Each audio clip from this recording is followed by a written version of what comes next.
Shark Tank's Kevin O'Leary just announced he's a triple citizen, and I'm going to tell you how he built what's arguably one of the best passport portfolios you can have. I recently became an Emirati citizen.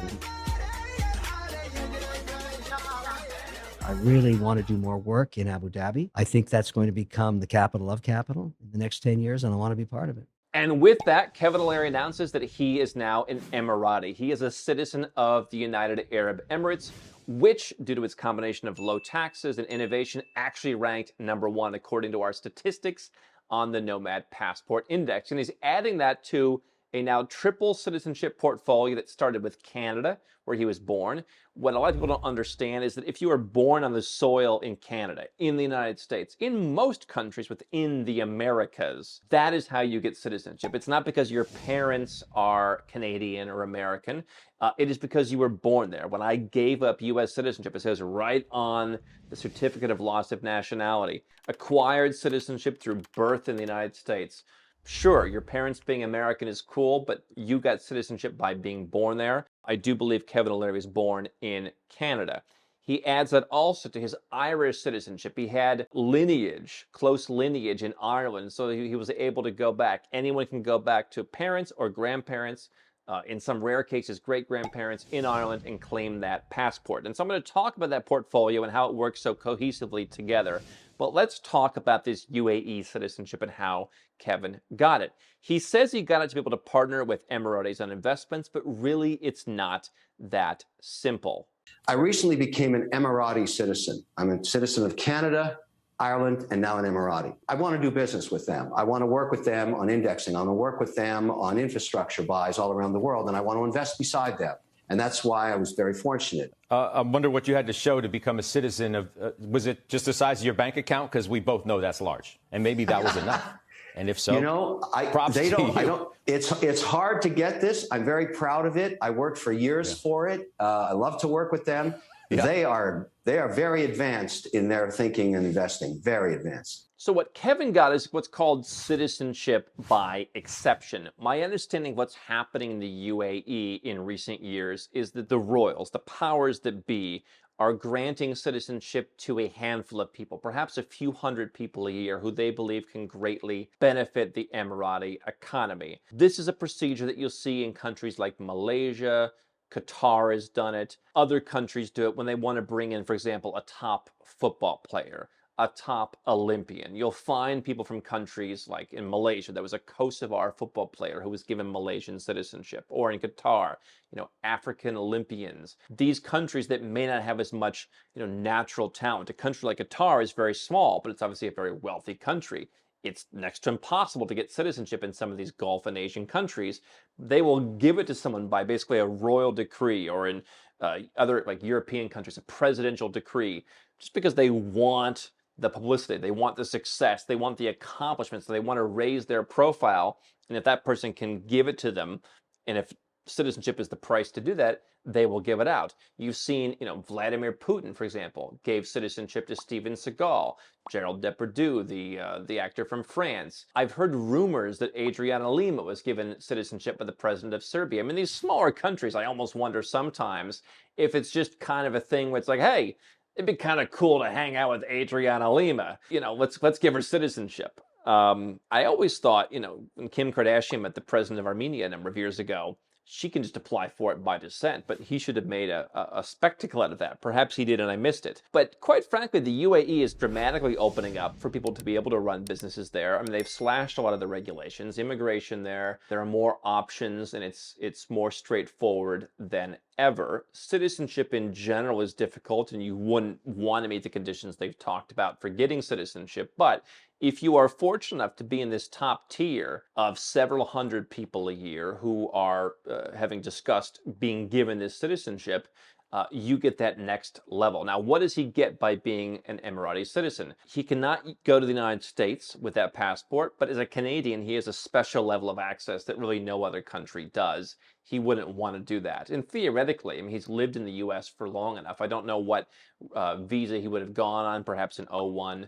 visa. He could have put that into a green card eventually, I would imagine, and could have naturalized in the United States. So I think if Kevin O'Leary wanted to be an American citizen, he could. I'm speculating he probably doesn't see the value in doing that. And by not being a citizen, he can ostensibly leave whenever he wants. If he's a green card holder, he has a certain number of years to do that to avoid some nasty tax consequences. If he's just on some kind of non-immigrant visa, he can stay there as long as he wants and leave to be out of the U.S. tax system, where I presume he is spending a bunch of time in Miami and filming for Shark Tank. Every year we try and get Kevin O'Leary to come and speak at Nomad Capitalist Live, and every year in September he is filming Shark Tank. So you have this process called citizenship by exception. This is what Austria does. You know, you've heard for years, if you've investigated different second passports, Austria has a program. No, they don't. They get a referral from like the governor of a state where somebody comes in and makes an investment or makes, generally speaking, a big philanthropic donation, and that works its way through the system. And if the people at the national level like you and you impress them, I think in one year there were like 7 cases. Another year there were 22 cases. I mean, it's expensive. You know, it's a serious thing. It is very limited. You know, you'll have other countries that offer this. France and Russia have done this. There was a guy who saved a child falling off a balcony. I think he was Senegalese or Togolese, and the president of France gave it to him. There's stories about other people, you know, getting this stuff. Let me be clear, we're not talking about stuffing money in envelopes. Certainly there are stories about, hey, put 40 grand in an envelope and the authorities in Mexico will give it to you. That's not how it works.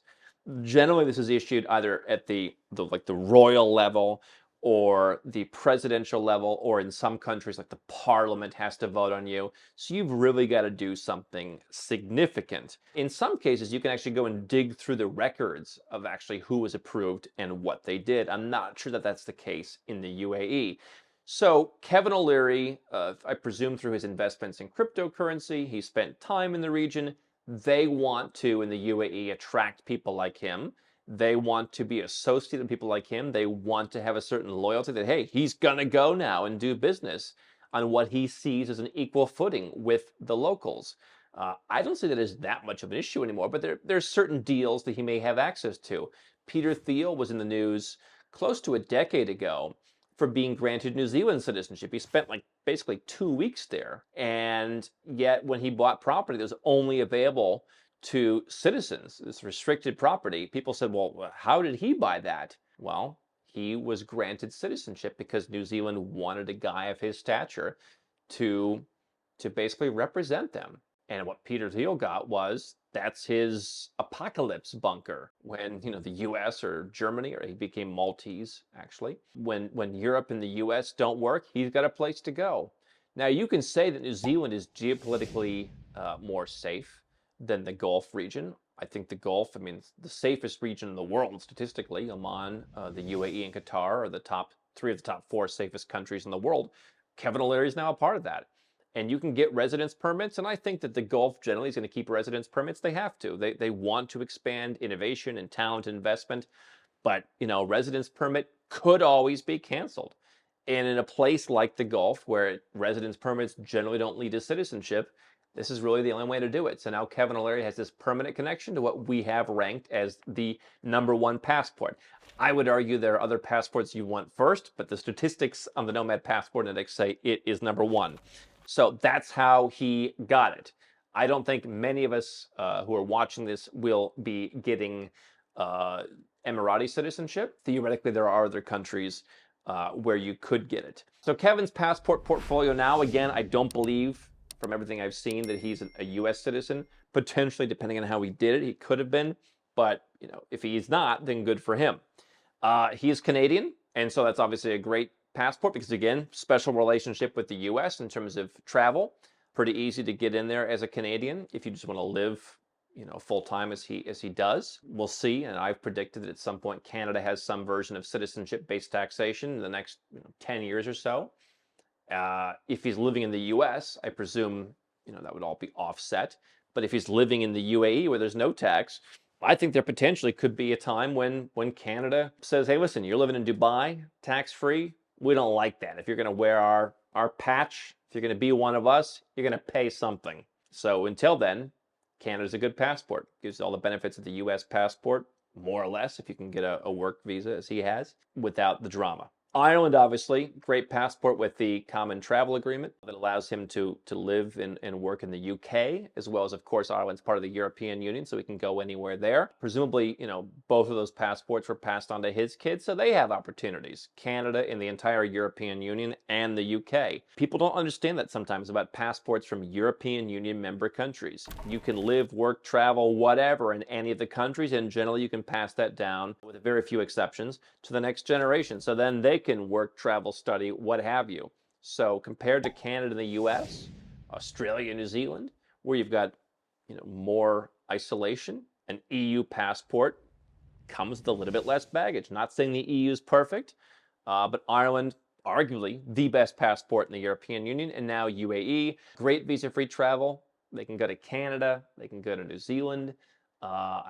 Great visa-free travel. And by the way, the UAE, I think partially to rank highly in things like our Nomad Passport Index, has done a great job as they've made investments and done deals with a lot of countries in Africa. Most countries don't have very good visa-free travel in Africa. If you are a UAE citizen, you have freedom of movement throughout the Gulf countries. So you've got all these tax-friendly countries you can move between freely, and you've got great visa-free travel. Let's say you want to be an emerging market entrepreneur or investor.